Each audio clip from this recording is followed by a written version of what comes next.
నాతో పెన్షన్ పత్రికా సోదరులకి నమస్కారం తెలియజేస్తూ, గత ప్రభుత్వంలో దోచుకోవడం దాచుకోవడం చేశారు.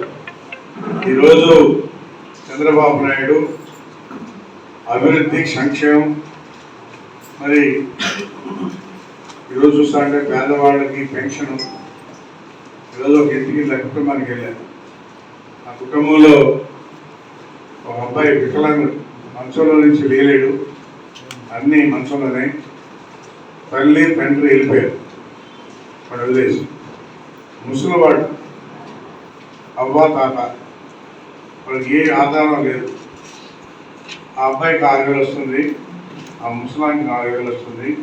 10,000తో ఆ కుటుంబం జరుగుతాం. ఇట్లాంటి కుటుంబాలు చాలా ఉన్నాయి. ఈరోజు చంద్రబాబు నాయుడు అన్ని ఆలోచించి ఒకేసారి 1,000 రూపాయలు పెంచి 4,000 రూపాయలు ఈరోజు మనం పెన్షనిస్తా ఉన్నాం. గత ప్రభుత్వంలో 3,000 చేసేదానికి కూడా 6 సార్లు పెంచాడు, 250, 250, 250. ఈరోజు రాష్ట్రంలో ఆర్థిక ఇబ్బందులు ఉన్నా ఒకేసారి పెంచి 1వ తారీఖు ఆ రోజు ఏదైనా లీవ్ వస్తే కూడా ముందు ఇచ్చే విధంగా ఈరోజు ఉదయాన్నే 7 గంటలకు వెళ్ళి పుష్పాలను వేలించి ఇచ్చారు. అదేవిధంగా ఈరోజు చంద్రబాబు నాయుడు కూడా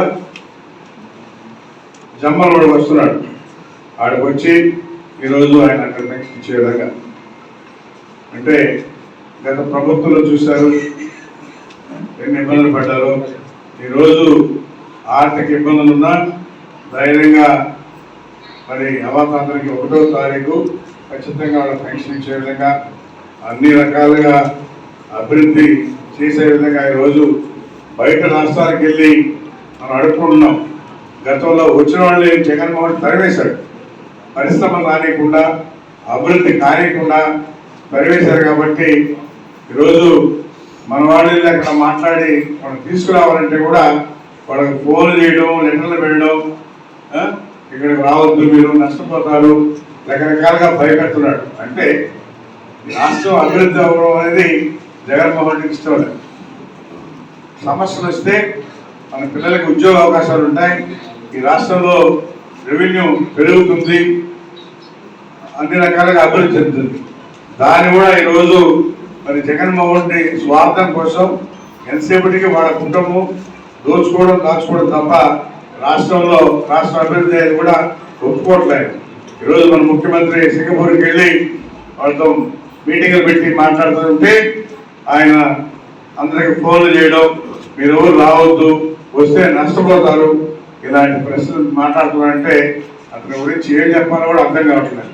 కాబట్టి అందరూ కూడా తెలుసుకోవాలి ఇంకా, ఎందుకంటే ఒకసారి మోసపోయారు.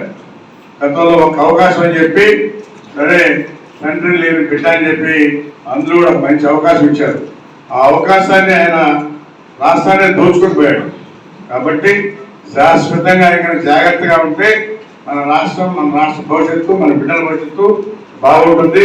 కాబట్టి చంద్రబాబు నాయుడు శాశ్వతంగా ఉండాలని చెప్పి కోరుకోవాలని చెప్పని కూడా తెలియజేస్తాను. 2019 నుంచి ఇప్పటి వరకు ఎవరికైతే భర్తలు చనిపోయారో వాళ్ళందరికీ కూడా ఈరోజు 113 కొత్త పెన్షన్ ఇస్తా ఉన్నాం. ఎందుకంటే వాళ్ళు ఇబ్బందుల్లో ఉంటారని చెప్పి మరి కొత్త పెన్షన్ కూడా ఈ నెలలో రావడం జరిగింది. ఆ కొత్త పెన్షన్ ఈరోజు మన వెంకటగిరి టౌన్కి 113 వచ్చాయి. 113 పెన్షన్ ఈరోజు ఇవ్వడం జరుగుతుందని తెలియజేస్తాం.